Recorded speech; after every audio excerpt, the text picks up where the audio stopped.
ஜாமக்காரன் ஜெபம்.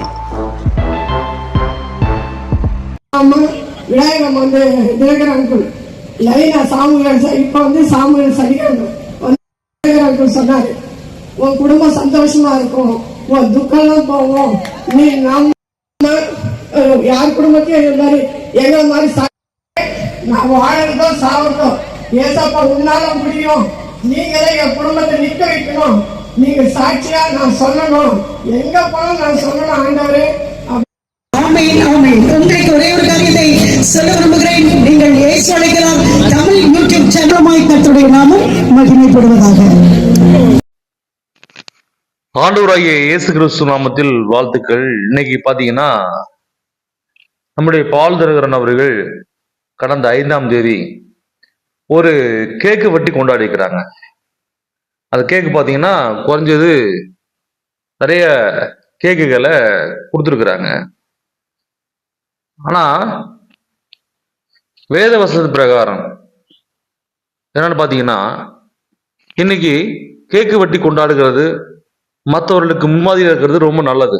ஏன்னா வந்து இந்த கிறிஸ்துமஸ் நாட்கள், இந்த நியூ இயர் நாட்கள் எல்லாம் வெளிப்படுத்தி காட்டுறது நல்லா இருக்கு. அப்படின்னு பார்க்கும்போது பால்தின ஃபேமிலியாக எல்லா திருச்சபைகளும் சேர்ந்து சென்னையில ஒரு கேக்கு வெட்டி கொண்டாடினாங்க. அதுல டி மோகன் ஏஜ் திருச்சபையுடைய நேஷனல் டி மோகன் ஐயா அவர்கள் தான் அதுக்கு ப்ரேயர் பண்ணாரு. நல்லபடியாக நடந்து முடிந்தது அந்த நிகழ்ச்சி.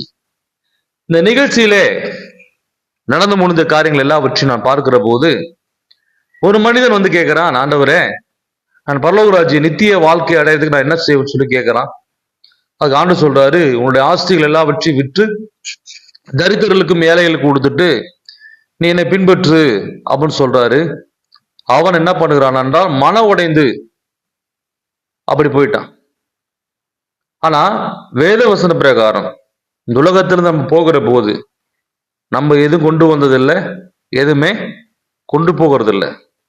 அதனால அந்த வாலிபன் மனம் அடங்கி போன காரணம் கேட்டா அவனுடைய இருதயம், அவன் பொக்கிஷம் இந்த பூமியில் இருக்கிறது. அந்த பொக்கிஷத்தை காக்க முடியாத அவனுடைய இருதயங்களோட நினைவுகள் இருக்கிறது.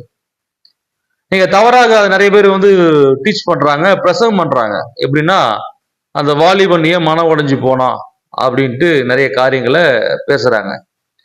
அதே போலதான் நம்முடைய பால் தினகரன் ஐயா அவர்கள் எவ்வளவோ ஆஸ்திகள் இருக்கிறது, சொத்துக்கள் இருக்கிறது, அவைகளை ஏழைகளுக்கு பங்கிட்டு கொடுத்த நல்லா இருக்கு என்று நாங்கள் என்ன செய்யறோம், விசுவாசிக்கிறோம்.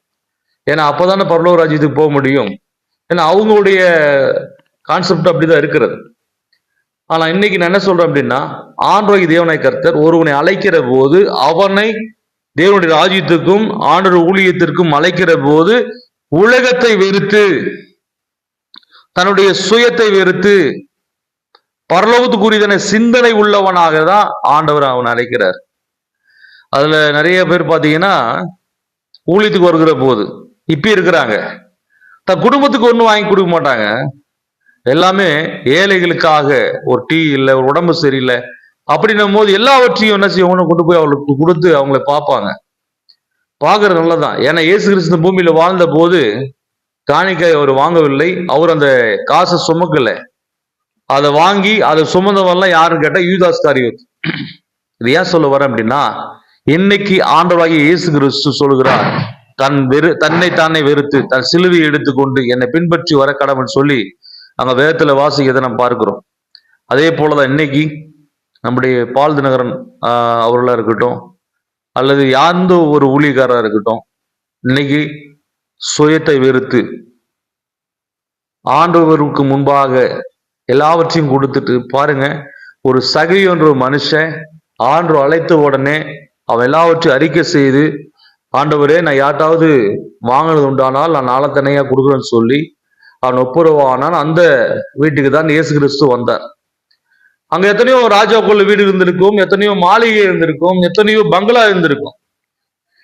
ஆனா அவர்களை தேடி போகாமல் இந்த ஆயக்காரனாகிய சகையை தேடி வந்த காரணம் என்ன? சகையே நீ சீக்கிரம் இறங்கி வா, நான் இன்னைக்கு உன் வீட்டுல என்ன செய்ய போறேன், நான் போஜனம் பண்ண போறேன், தங்க போறேன். இந்த காது சொன்ன உடனே அவன் இறங்கி வருகிற போது என்ன செய்யறான், அவன் எல்லாவற்றையும் அறிக்கை எடுக்கிறான். அதே போலதான் அன்பு பிரியமானவர்களே, இன்னைக்கு யாரை கர்த்தர் அழைக்கிறாரோ அவங்கள சொல்றாரு, இந்த ஆஸ்திகள் அழிந்து போறதான, பெர்குமான் சொல்கிறது போல அழிந்து போறதான இந்த உலக பொருட்களை வைத்து ஆத்தும ஆதாயம் செய்யுங்க, அப்படிதான் சொல்லப்பட்டிருக்கிறது. அதனால நிறைய பேர் என்ன செய்யறாங்க, அவங்க வாய்க்கு வந்த மாதிரிலாம் நாங்க அப்படி இருந்தா இப்படி திட்டிருப்போம், அப்படி பண்ணிருப்போம், இப்படி பண்ணிருப்போம் சொல்லுவாங்க.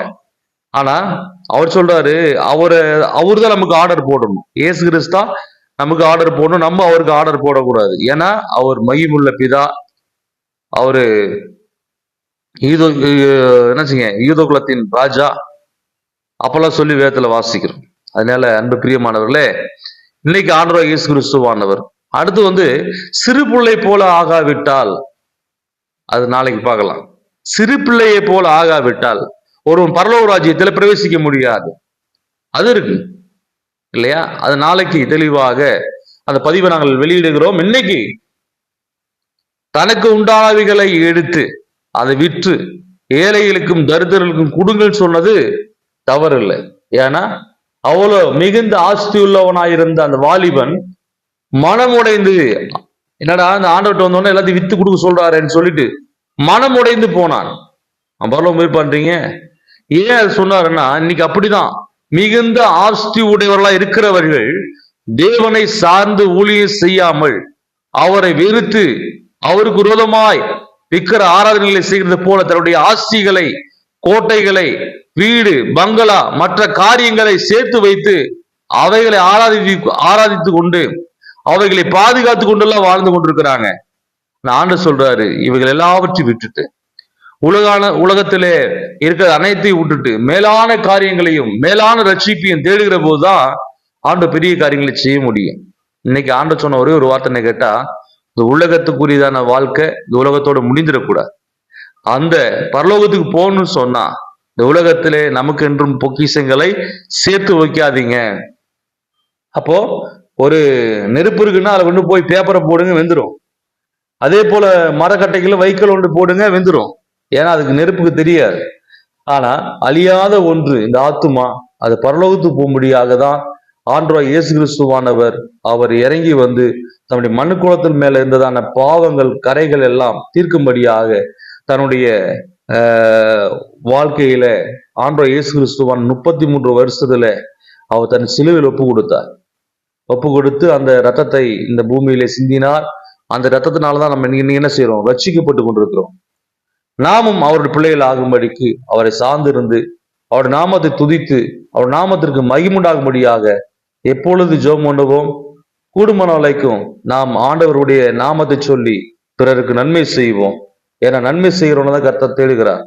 அதனால நீங்க எல்லாம் என்ன செய்யுங்க, ஆண்டவரை துதிங்க, ஆண்டவருடைய நாமத்தை மகிமைப்படுத்துங்க. இந்த நாள்ல கூட பிரியமானவர்களே, அவர் சொன்ன வண்ணமாக அந்த வாலிபன் மிகுந்த ஆஸ்தி உடையவனாய் இருந்தவன் என்ன பண்ணிட்டான், ஆண்டவரை பின்பற்ற மனதில்லாமல் ஓடிட்டான். ஏன்னா அவன் சொல்றான், ஆண்டவரே நான் எல்லா கட்டளையும் நான் என்ன செய்யறேன், கை கொண்டிருக்கிறேன், உங்களை நான் பின்பற்றி நான் வரணும், நான் உங்களுடைய ஊழியத்தை செய்யணும், அல்லது நான் பரலோக ராஜ்யத்துக்கு வரணும், என்ன பண்ணணும்?